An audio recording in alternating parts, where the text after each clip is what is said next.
En el primer episodio de este podcast terminaba contándote que con la aprobación de la ley de amnistía a los condenados por el procés, algunos se preguntan si este será el último episodio de un serial que fracturó a la sociedad catalana. Si acabado el procés ha terminado también su personaje, Carles Puigdemont. Si el resultado de las elecciones del 12 de mayo será la puerta de salida del laberinto. Y también qué sucederá con esos jóvenes que hace tiempo decidieron abandonar. El otro día hablaba con ellos y están muy desencantados. No, me decían que no tienen ilusión, porque ven que es muy difícil, casi imposible, tener un salario que les permita, por ejemplo, independizarse. El periodista Víctor Amela se refiere a sus dos hijos. Tienen 26 y 29 años y pertenecen a la llamada Generación Z. Víctor les define como exigentes. Hace 10 años, en 2014, las principales preocupaciones de los jóvenes catalanes pasaban por este orden: por el paro, la precariedad laboral, la economía, las relaciones Cataluña-España y el sistema de financiación. Hoy, 10 años después, 10 años, siguen siendo las mismas, y a ellas se suma el cambio climático. Fíjate lo que me ha dicho Víctor. Son la generación desencantada. Y esto me recuerda que hubo una generación que creció en la transición con una cultura del pacto, del entendimiento. Y en Cataluña en estos momentos hay una generación, la Z, que se ha educado en algo que no llega, en la independencia. ¿Qué tal? Soy Alberto Herrera y en los próximos minutos quiero poner voz y rostro a estos jóvenes. Cataluña en su laberinto. Un podcast original de COPE. Episodio 2. La generación desencantada.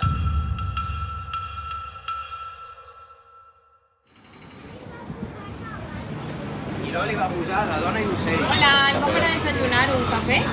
Me sigo moviendo por Barcelona. Quedo en el barrio del Ensanche con Guillem Armand. Te pongo en situación con Guillem. En su casa siempre se ha vivido el independentismo. Con sus padres, son los dos sanitarios, y su hermana de 24 años, ingeniera química. En los primeros minutos de su relato aparecen sus abuelos y su experiencia en la guerra civil. Los 8 segundos que duró la declaración de independencia, el referéndum del 1 de octubre... El 1 de octubre. Vivimos algo en primera persona que no pensábamos que íbamos a vivir. Yo con mis amigos no pude votar porque llegaron las cargas y tuvimos que coger el coche e irnos fuera. Fue un golpe muy duro para nosotros. Yo voté y voté que sí. Me reconoce que lo volvería a hacer, pero que ese laberinto le genera frustración. Me siento frustrado, pero no porque mis ideas cambien, sino porque no veo que se ejecuten como a mí me gustaría. Cuando Guillem habla, mira a la cara, no se esconde. Me pide que le pregunte directamente. Tú dispara. Este joven de 26 años y estatura media me reconoce abiertamente que es independentista. Bueno, para mí ser independentista son muchos factores. El primero viene en sentirte catalán, sentirte orgulloso de lo que se hace aquí, formar parte de un colectivo. Cuando converso con él me dice que ha cambiado a veces de partido, pero nunca de ideología. Otorga mucha importancia al voto. Si le pregunto si se acuerda de la primera vez que lo ejerció... Voté... A ver, déjame pensar. Y supongo que yo tenía 18 años, hará 6-7 años, y ¿qué se votaba entonces? Cuesta saber... Más generales, quizá. Si te soy sincero, hemos votado ya tantas veces que no... La primera vez justo no me acuerdo. Hemos votado tantas veces que no me acuerdo. Y es que es así. En 14 años de procés han votado en 6 elecciones autonómicas. En 14 años, 6 veces. Han votado más que un joven madrileño con 40 años de edad. Bueno, yo trabajo por una empresa americana y es, supongo que bastante distinto a cómo se trabaja aquí. Yo al final tengo un horario bastante más flexible, trabajo más por mi cuenta, aunque dependa de... Guillem trabaja desde hace 2 años y medio en una empresa de videojuegos. Tiene plena flexibilidad para avanzar en sus proyectos desde casa, algo que su generación pone en valor. Es su primer contrato laboral. Cobra al año más de 40.000 euros brutos. Y él sabe que no es lo normal. Tampoco en su círculo de amigos donde convive un profesor, un médico, un economista. La política es recurrente en sus conversaciones. Las últimas encuestas del CIS catalán revelan que el procés ha provocado una transformación ideológica en los jóvenes. La generación Z está haciendo añicos la imagen del joven revolucionario de izquierdas que ocupó la plaza de Cataluña durante el 15M. Por ejemplo, una de las cosas que marcan ese cambio generacional son las preocupaciones. Hace 10 años, lo que más le inquietaba a la sociedad catalana eran las relaciones entre Cataluña y el resto de España. Ahora, solo preocupa al 7% de los jóvenes. Solo al 7%. Aun siendo independentista, la frustración le ha llevado a Guillem a poner el foco también en otros temas. Por ejemplo, ahora mismo hemos vivido una sequía bastante importante y hay otros temas que hay que tocar y que nos gustaría escuchar más y saber qué es lo que piensan hacer los partidos políticos a la hora de la verdad. Eso a lo que se refiere, la sequía sigue vigente. Cataluña fue la primera comunidad en España que activó el 1 de febrero la alerta por sequía con restricciones diarias para más de 6 millones de personas. Unas restricciones que continúan y que no han aparecido en campaña.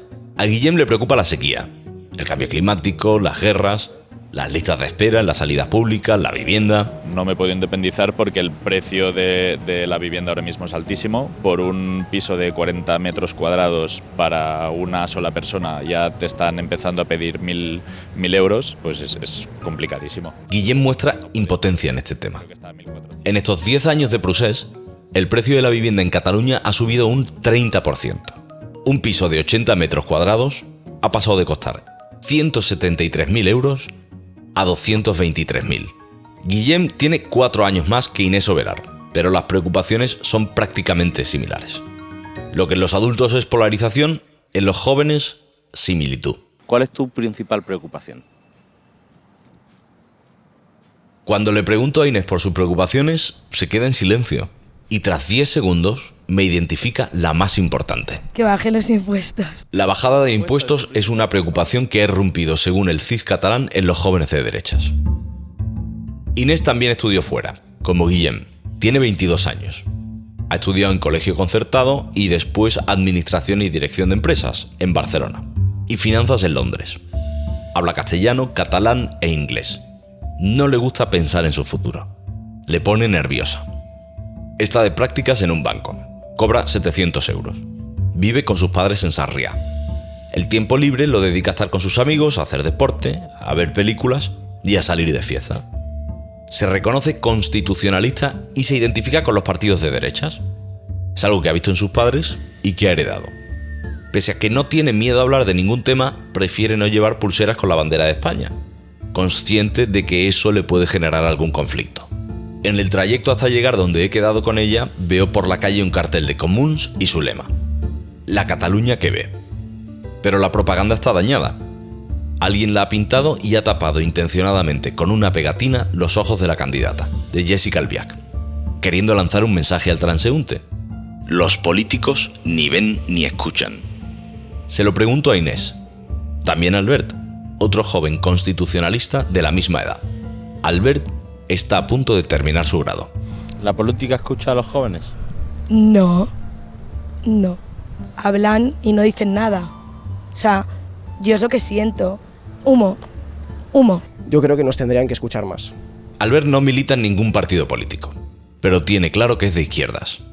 Sabe lo que es vivir en un barrio obrero. Así califica el municipio de Tarrasa.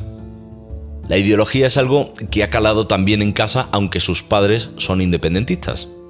Él vota el Partido Socialista. Mi conversación con Guillem, con Inés y con Albert confirma lo que pensaba. Las preocupaciones son las mismas. Lo que te comentaba antes, el procés ha provocado una transformación ideológica en los jóvenes. Y una de las cosas que marcan ese cambio generacional son las preocupaciones y sus prioridades en la vida. Por la mañana me levanto pronto a las 7. No voy a la universidad porque las asignaturas que me quedaban para cuarto me las quité de encima en el primer semestre. Y entonces tengo la mañana libre y bueno, voy al gimnasio, hago deporte, saco a mi perra a pasear un ratito también. Las elecciones del 12 de mayo han contado con alrededor de 250.000 nuevos votantes como Albert. También pasarán a la historia como las cuartas con una participación más baja. Al aterrizar en Barcelona para entender el laberinto en el que se encuentra la política, me suscita mucho interés conocer a un joven desencantado. Si no confían en los políticos para resolver sus problemas, ¿en quién lo hacen? Los jóvenes son más pragmáticos. Esto no lo digo yo. Yo creo que el impacto de movimientos sociales es considerablemente mayor al que puedes hacer votando. Cuando hay un desahucio, en verdad lo que va a estar allí pues va a ser la persona cercana, ¿no? Y no va a venir ningún un político de arriba seguramente. Quien y apuesta por los movimientos sociales como una herramienta más práctica para solucionar los problemas cotidianos, cursa quinto de Ciencias Políticas en la Universidad Pompeu Fabra. Le pido a Gabriel que me defina qué es, en teoría, la política. ¿Cómo se la enseñan en la facultad? Yo recuerdo una cosa que me marcó bastante cuando empecé la carrera. Fue un profe que me dijo que la labor del político es poner en una balanza a qué cosas rescindir y a qué cosas priorizar, ¿no? Cuando tú haces políticas tienes que aceptar que una parte de la población seguramente va a ser afectada negativamente. Gabriel estudia y al mismo tiempo está haciendo prácticas en una consultora. Esta compañía se presenta a proyectos de la administración pública. Trabaja 5 horas al día y su salario está cerca de los 700 euros. Ahora mismo estoy intentando ahorrar un poco, pero bueno, también estoy intentando ahorrar para viajes, también me lo gasto en ocio, aunque también intento colaborar en casa con lo que se puede. Y bueno, un poco de todo. También hay que ir haciendo hucha dentro de lo que cabe. Viajes, ocio. Me insiste en que no piensa ahorrar para una hipoteca. Suspira cuando le pregunto también a él por sus preocupaciones y me enumera las mismas que otros jóvenes con los que he estado. Gabriel es el pequeño de 3 hermanos. Cuando le localicé hace unas semanas, porque quería que le conocieras, no tenía muy claro si votaría. ¿Tú vas a votar? Yo voy a votar. Con una pinza en la nariz, pero voy a votar. La principal fuente de información de los jóvenes catalanes menores de 35 años son las redes sociales. No van a mítines. Gabriel puede contar con los dedos de una mano a los que ha acudido. Tengo muchos amigos en entidades, ¿no? Y bueno, sí que a veces pues acompañas pero bueno, meetings de partidos políticos muchos menos, pocos. Me despido de Gabriel y se agolpan en mi cabeza el estado de ánimo y las preocupaciones que ha provocado en esta generación el laberinto de la política catalana. Yo volvería a votar que sí. Me siento frustrado, pero no porque mis ideas cambien, sino porque no veo que se ejecuten como sino porque la situación que vivimos es de descontento con el panorama político actual, no solo catalán, sino... En mis círculos, por lo que he visto, sí que hay un poco de decepción en el sentido de te hablan de muchas cosas y después te das cuenta de que, ¿no? Después Frustración, decepción, descontento. Si uno recorre, por ejemplo, el barrio gótico en Barcelona, se da cuenta de que la vida fuera del laberinto político sigue. La campaña apenas se cuela entre las actuaciones de los artistas callejeros, entre los turistas que negocian la compra de un bolso de 30 euros de imitación en el Paseo de Gracia a Ousmane, un senegalés venido hace 5 años a España, o Jorge, el taxista argentino que lleva 20 años en Barcelona y 10 en el negocio de la movilidad. Me devuelve al hotel y durante nuestra conversación me confiesa que solo ha votado una vez en la vida. Solo una vez.